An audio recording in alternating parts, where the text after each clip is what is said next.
Alto e claro. Ô, galerinha, acho que nós não corrigimos a página 9 e 10 ali, né? Interpretando documentos, antes do antissemitismo. Qual a página, professora? Oi? A página. A 9 e 10. Vocês lembram? Acho que não, né?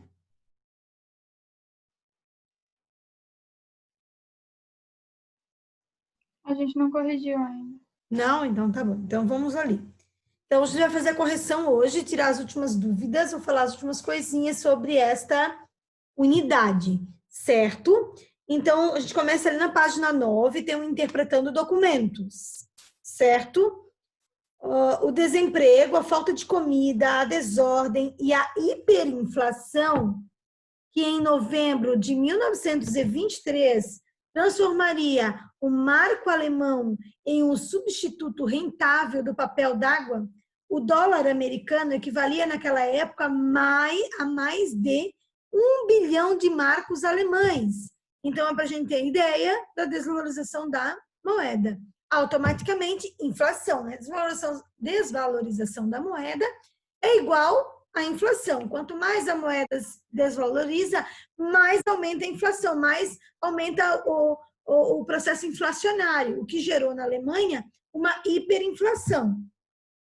Aumentava mais que nunca, dando lugar a um recrudescimento das desordens, da delinquência e dos conflitos partidários que deixavam atrás de si centenas de feridos e afetados, ou seja, a situação da Alemanha era a pior possível nesse cenário. Para melhor compreensão do texto, defina os termos a seguir. Primeiro, hiperinflação, ou seja, é um aumento da inflação em altas proporções, em grandes proporções, tá? O que causa a hiperinflação? Desvalorização da moeda, tá? E se a moeda desvaloriza, tá? Aumenta o custo de vida, ou seja, a moeda desvalorizada, o produto torna-se muito caro, porque a desvalorização da moeda faz com que eu não tenha poder de compra. É o exemplo que eu dei da própria Venezuela, um exemplo mais palpável, mais próximo aqui da nossa realidade do processo inflacionário. Ou seja, quando você fala e ouve um venezuelano falar que ele trabalhou o mês inteiro e o dinheiro dele foi suficiente para comprar um frango do salário do mês inteiro, a gente tem a real noção do que é essa hiperinflação. Até trouxe os dados ali para vocês do Eric Hobsbawm, né, falando desse processo. Vamos lá. Recrudescimento é um aumento. A palavra recrudescimento quer dizer um aumento, a ampliação. Então, ali fala recrudescimentos das desordens, o aumento da desordem, o aumento dos problemas advindos da crise e da falta de poder de compra das pessoas, né?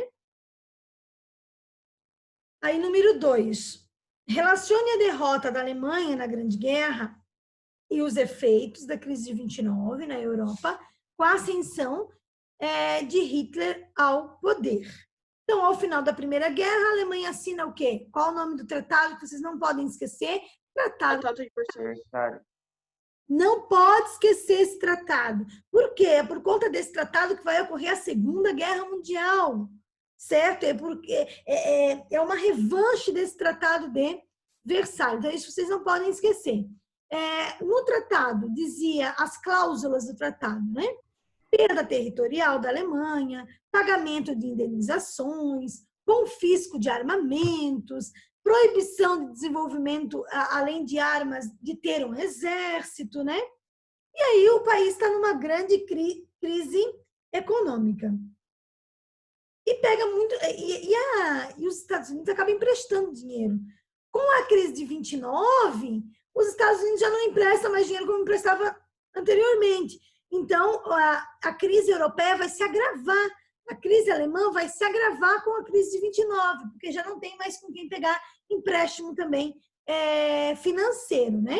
E aí, a campanha do Hitler é baseada em acabar com o pagamento das indenizações, ou seja, acabar com o Tratado de Versalhes, né? E gerar emprego na Alemanha. Tá? E eu até li para vocês, quando eu peguei um livro na outra aula, que é o livro que fala, tem alguns dados, livro do Augusto Cury, o Colecionador de Lágrimas, que ele fala da quantidade de empregos geradas com Hitler, com o projeto dele de industrialização do país, né? A própria Volkswagen se desenvolve nesse contexto, né? Com incentivo do Hitler. A produção do Fusca também tem incentivo do Hitler, porque é um carro mais popular, é um carro mais barato, que é para as pessoas terem acesso a esses bens, ao bem de consumo, né? E no caso ali, o ponto máximo é o carro. Então, a crise, primeiro nós temos um pós-guerra e um Tratado de Versalhes. Aí os Estados Unidos fazem um empréstimo de dinheiro com a crise de 29, isso é acelerado porque não tem mais dinheiro entrando estadunidense na Alemanha. E com isso facilita um discurso e a compra desse discurso. Com medo, então, das ideias socialistas, a direita se articula e o Hitler vem com esse discurso de capitalista, de geração de emprego, né?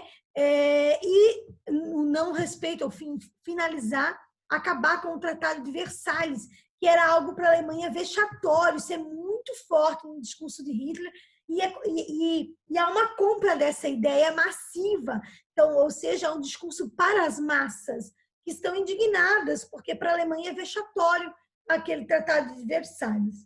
Muito bem.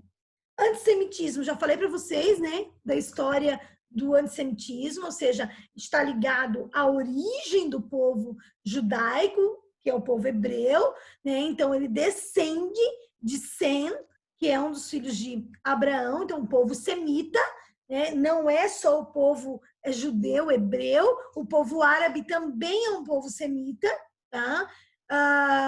Historicamente falando, e depois, durante o percurso histórico, nós vamos ter aí a divisão e formando a tribo de Judá e Israel, tá? Então, quem morava na tribo de Judá era chamado de judeus, daí vem o nome de judeus, que são descendentes do povo hebreu,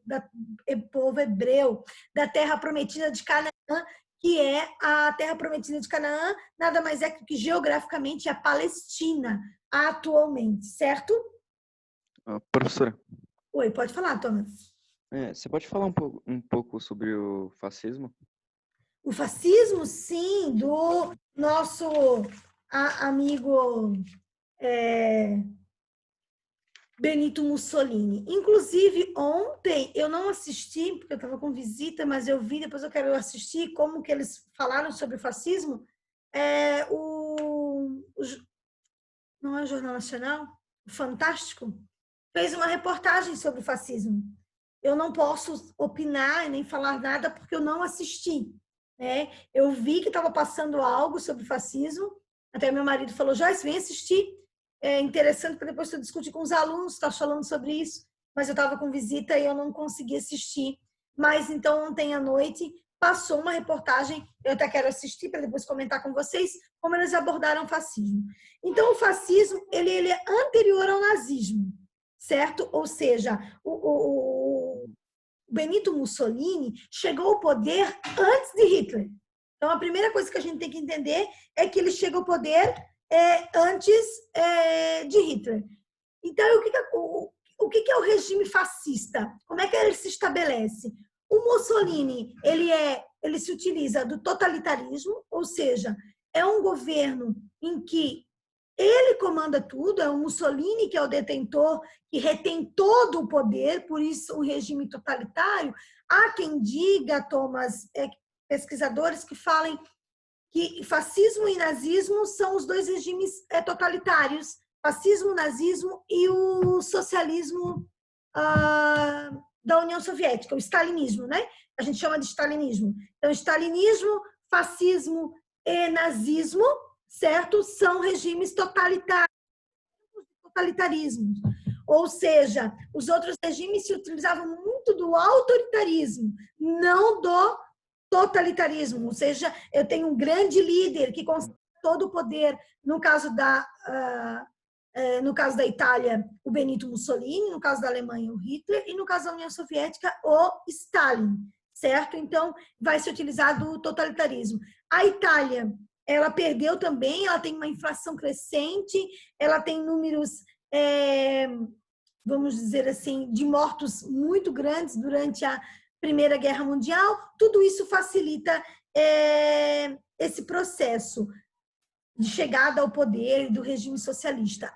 Da mesma forma que o nazismo na Alemanha, dentro da Itália, havia uma grande preocupação da chegada do socialismo.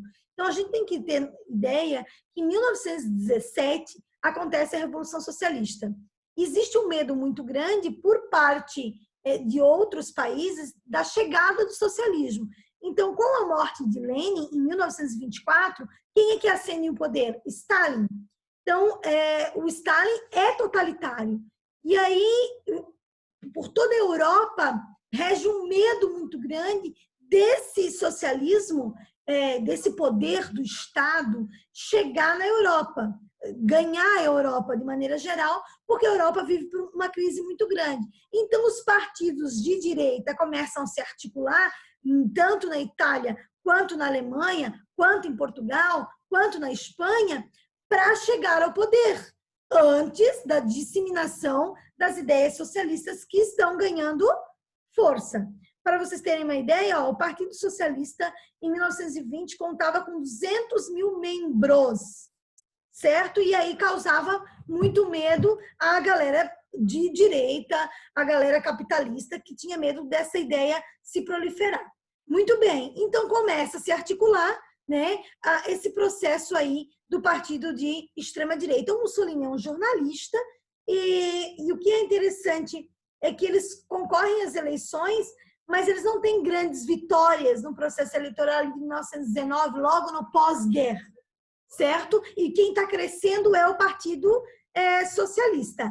Então, ele começa a angariar apoio, ele começa a se organizar e começar a ganhar apoio. Então, em 1921, o Benito Mussolini funda o Partido Fascista e aí ele começa a ganhar força. E aí 300 mil membros, tipo, partido, ele ganha muita força. E aí o pensamento deles está muito articulado à ideia de uma retomada de um poder do Império Romano, porque Roma surge lá, surge na Itália. Ou seja, ele busca esse discurso aí do grande Império Romano, da retomada desse grande império, com um discurso de aceitação. E até o símbolo, o fascismo, a ideia e o nome fascismo, tá? Vem de fácio, ou seja, do símbolo do fascismo, que está lá na página 6. Tá? Ou seja, o fácio é uma imagem construída por eles, né? Que é uma imagem que simboliza o Império Romano, simboliza essa antiguidade, é um feixe ali com varas e com um machado, ou seja, todos os criminosos eram punidos com esse feixe, com essa vara. Então, também traz a ideia de domínio, tá? Ou seja, é um partido que vai se estabelecer e que vai perseguir todos os seus oposicionistas, tá? Então, fascismo vem da imagem, que é uma imagem, que é o fácio, que é uma imagem do Império Romano. Essa imagem é um feixe, uma vara, com um machado que punia todos os criminosos do grande Império Romano, tá? E aí, o que os socialistas vão promover? Vão promover greve, vão promover movimentos, e a galera da direita também, a galera do Partido Fascista também vai promover, não vai promover greves, vão promover movimentos sociais. Então, eles promovem uma marcha sobre Roma, ou seja, busca lá no Império Romano essa ideologia, e essa marcha conta com 40 mil pessoas. Então, o partido começa a ganhar muita força, certo? E eles chegam ao poder. Então, o Mussolini chega ao poder em 1924, o Hitler em 1933, 9 anos depois, certo? Quando ele chega ao poder, ele já articula, não há mais nenhum partido político, ou seja, é o fim dos partidos políticos, é o fim da oposição. Segue um único partido político na Itália, que é o fascismo. E lembrando que isso em 1924 já. E aí começa toda uma articulação de domínio. Em 1929, ele faz uma aliança com a Igreja Católica, que eu disse para vocês não esquecerem, que é o Tratado de Latrão, de 1929. Então, dá soberania ao Vaticano, em contrapartida, torna o catolicismo como religião oficial da Itália, né? A Igreja faz esse apoio, em troca ganha aí a soberania do Estado do Vaticano. Então, o fascismo conta com o apoio da Igreja nesse contexto histórico, certo? Alguma pergunta, Thomas? Não, obrigado. Tranquilo? Sim. Então, o antissemitismo, voltando lá no antissemitismo que a gente estava, dúvidas vocês têm que perguntar, assim como o Thomas perguntou, tá? O que é interessante é a prof. Retoma quantas vezes for necessário. Ó, lá na página que a gente estava falando do antissemitismo, o antissemitismo, havia, já voltando a falar do fascismo, havia o antissemitismo também no regime fascista, ou seja, Benito Mussolini também havia essa perseguição aos semitas, certo? Esse movimento antissemitista também tinha na Itália, mas o discurso mais forte é o discurso alemão. Então, o antissemitismo é a perseguição ao povo judaico, que tem origem lá do povo hebreu, né? E qual é o discurso do Hitler? A raça pura, ou seja, o arianismo, o estado vital. O estado vital é o estado puro.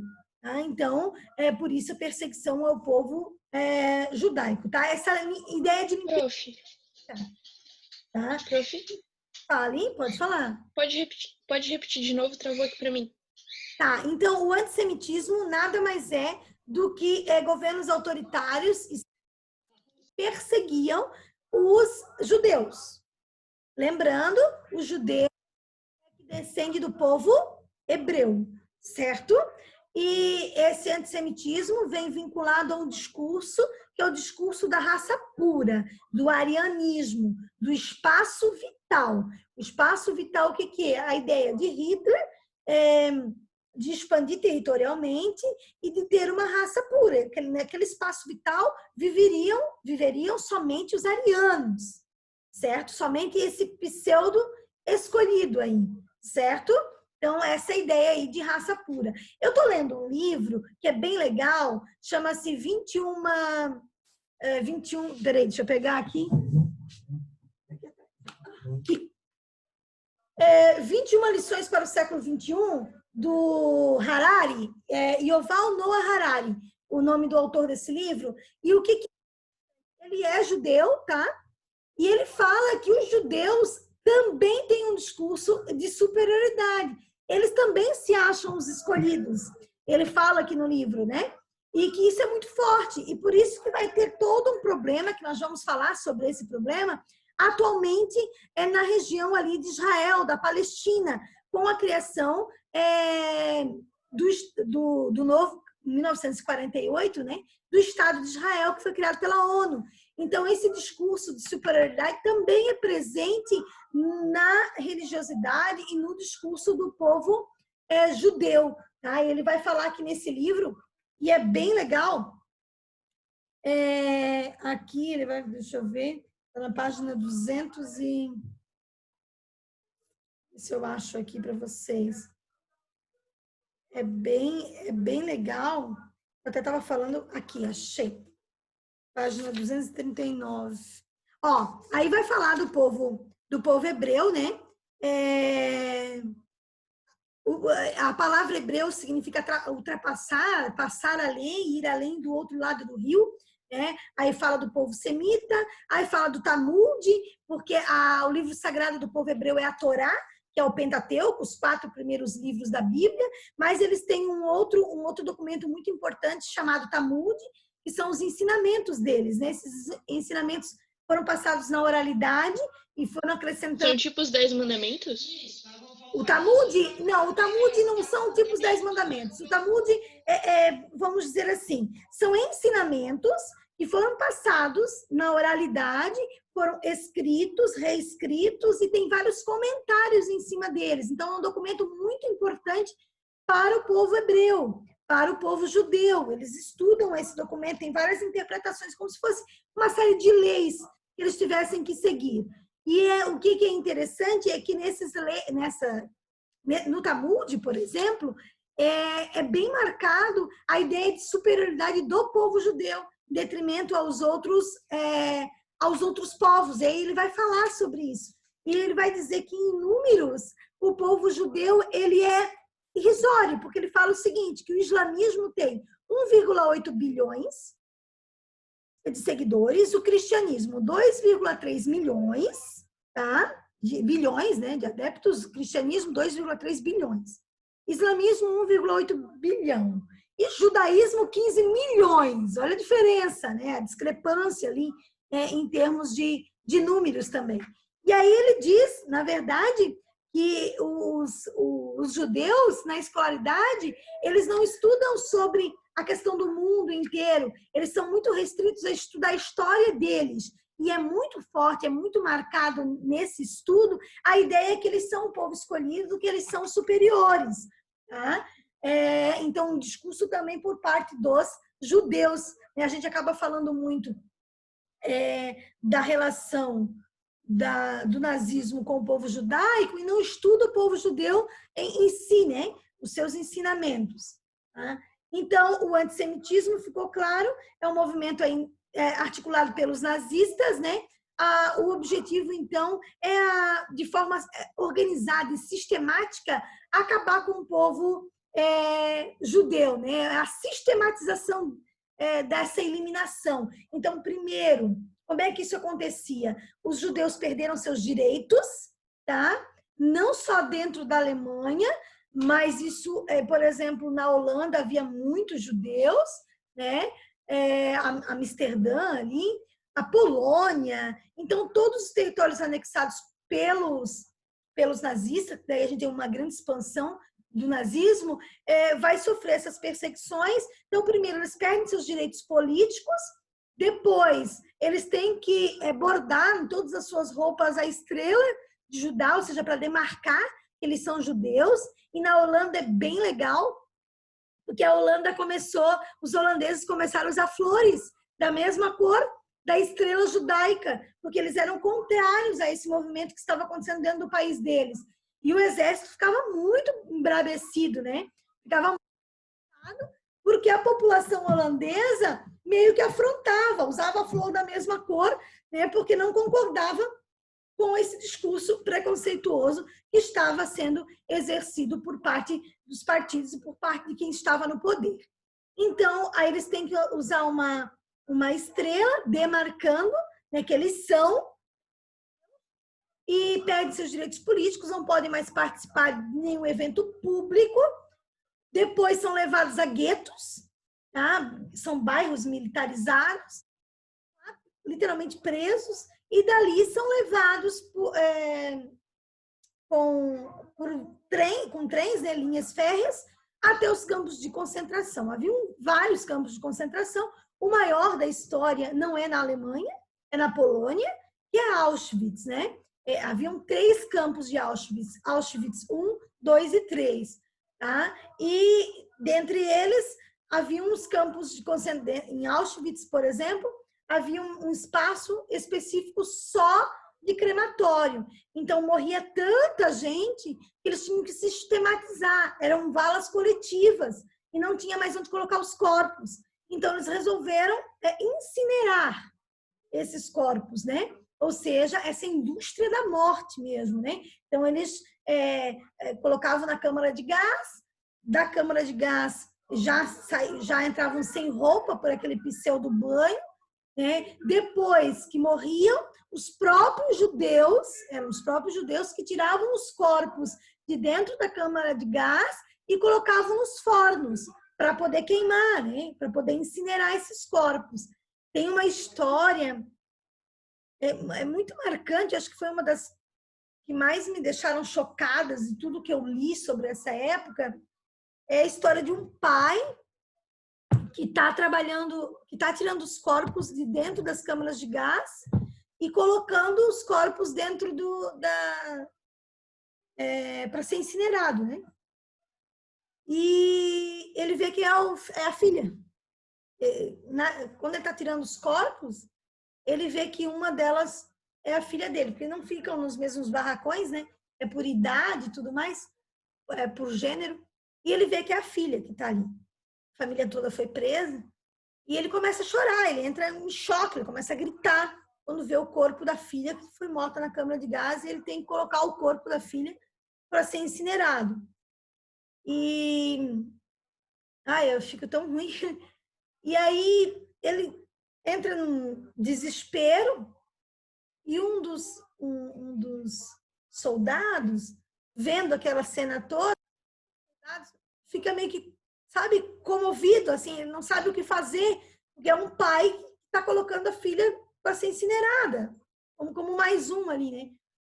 E o outro, que tá, né, são vários ali, fica indignado e chama ele de velho, tu vai morrer junto com a tua filha, e ele simplesmente chega a ele e ele é queimado vivo, incinerado vivo ali com os outros corpos junto com a filha. Então, claro, eu resumi ali, é uma história maior, mas assim, é muito chocante saber que né, essa história assim, me marcou muito quando eu li, porque é o pai que está, né, pegando o corpo da filha, e ali nessa história toda são civis, eram pessoas como a bailarina de Auschwitz, né, ou seja, que tinha um futuro pela frente, jornalistas, professores, independente da condição financeira, não estava ligado a uma condição financeira, mas sim a etnia, ser judeu, né?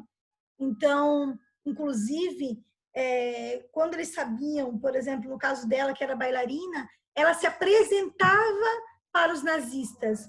Tem a história de uma musicista em Auschwitz, e como ela era muito boa e muito conhecida, era uma pianista judia, né? Mas uma pianista muito conhecida, ela fazia apresentações, ela ficava nos barracões, como todos os outros, mas ela fazia apresentações semanais para os nazistas. Imaginem vocês, ela está presa, a família toda foi presa, e semanalmente ela é obrigada a fazer apresentações para os nazistas.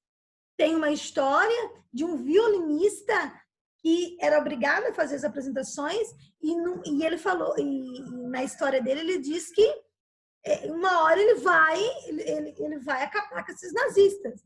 E aí como ele tem contato, entrada e sair de alguns lugares específicos que outros não têm, porque ele fazia as apresentações, ele pegou dinamite, colocou dentro do violino, e jogou o violino. Já ouvi. E acabou, não matou, mas causou um alvoroço ali entre os nazistas, né? Não chegou a matar ninguém, porque a quantidade de dinamite ela era relativamente pequena, mas machucou uma galera ali, depois foi morto, obviamente, mas era uma questão para ele de resistência, porque ele tinha que se apresentar para os nazistas, ele tinha uma história que ele ia desenvolver durante a vida dele, porque ele era um estudioso da música, e tudo foi parado, ou seja, por conta dessa perseguição, que ele não tinha nada a ver com essa questão política, né? Historicamente. São professora, as vidas.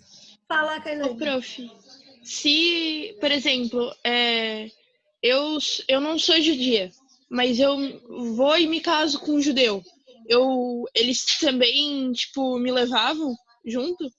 Não, só se for ali, tu enfrentasse de cara a cara o exército, tu também seria presa por traição, mas em lugares diferentes, tá?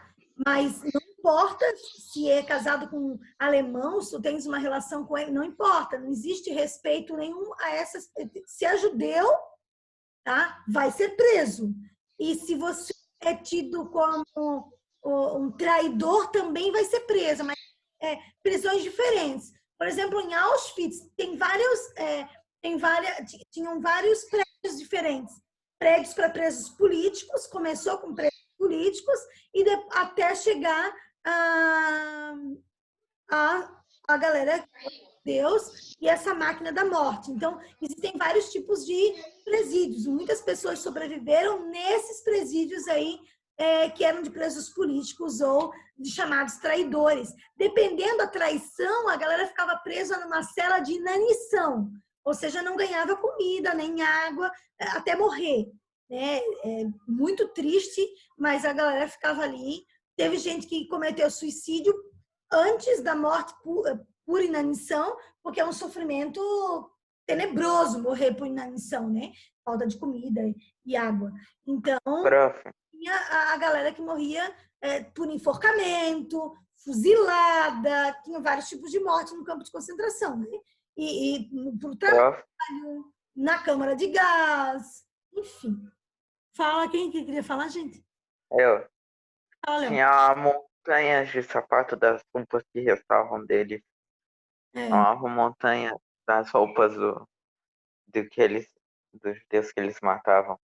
Gente, montanha de sapatos, montanhas de, como disse o Léo, óculos, próteses, dentaduras, casacos, cabelo, que os cabelos eram raspados, né? E cabelo, sacos e mais sacos de cabelo, malas, porque as pessoas não sabiam para onde iam, né? Então elas levavam as malas. Então, montanhas de malas. Hoje, em Auschwitz, é um museu, né? E quem visita é muito chocante, porque tem essas salas. As salas com as malas, as salas com os cabelos, as salas com os óculos, com as roupas, com as próteses. Então, é muito chocante ver, né? E deve ser, eu acredito, eu tenho uma amiga que foi para lá, que disse que é muito chocante, porque tem uma energia muito forte lá dentro, né? Imagina! Né? Então, o atual Papa foi visitar Auschwitz, né? Auschwitz, assim, e aí ele conta, depois ele relata como foi essa visita e como isso mexeu com ele. Deve mexer com qualquer pessoa, né, que chegue até lá, até pelo grau de energia que rege aquele lugar. Né? Vamos lá. Por último, o salazarismo, certo? O salazarismo é um regime também autoritário que vigorou em Portugal, certo? Então, com medo do socialismo, houve um golpe em 1926.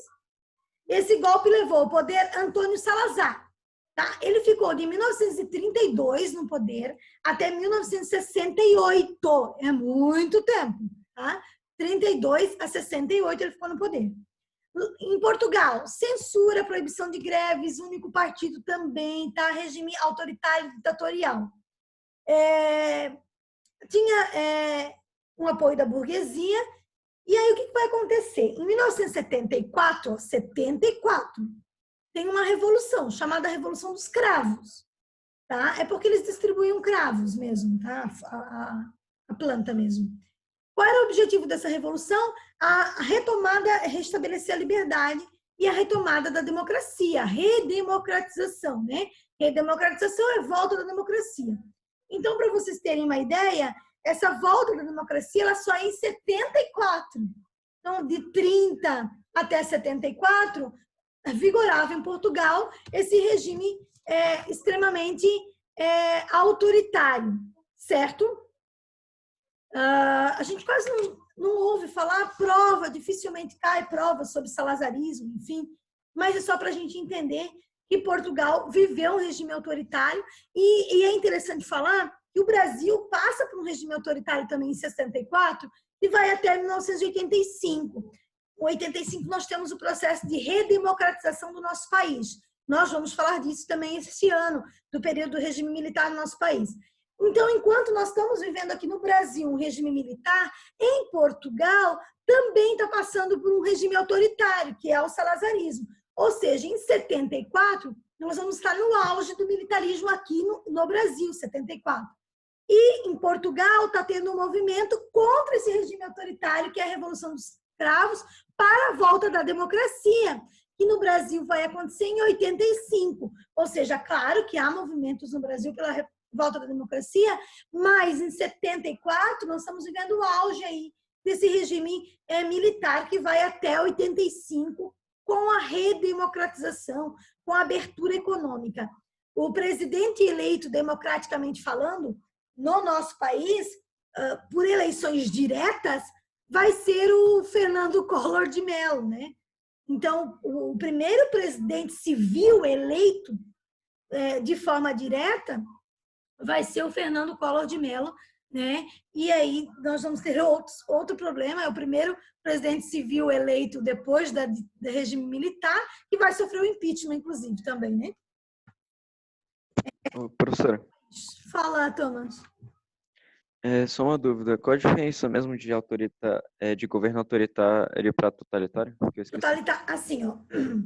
Por exemplo, vou dar o exemplo do Brasil para entender, Thomas. No Brasil, nós não tivemos totalitarismo, nós tivemos um regime autoritário. Por quê? Nós tivemos no Brasil, de 64 a 85, 5 presidentes militares. 5 presidentes militares. E eles governavam com a cúpula dos militares. Então, eu não tenho um único líder de 64 até 85. Eu tenho 5 presidentes militares. Não tenho democracia, não tenho participação popular e tenho autoritarismo. O regime militar impõe é autoritário. A diferença do autoritarismo para o totalitarismo é que o totalitarismo eu tenho um único líder no poder, que comanda tudo. Então, o poder é centralizado nele. Tá? Stalin é totalitário. Hitler é totalitário. O Mussolini é totalitário. O Salazar é totalitário. Eu tenho um único líder que comanda tudo.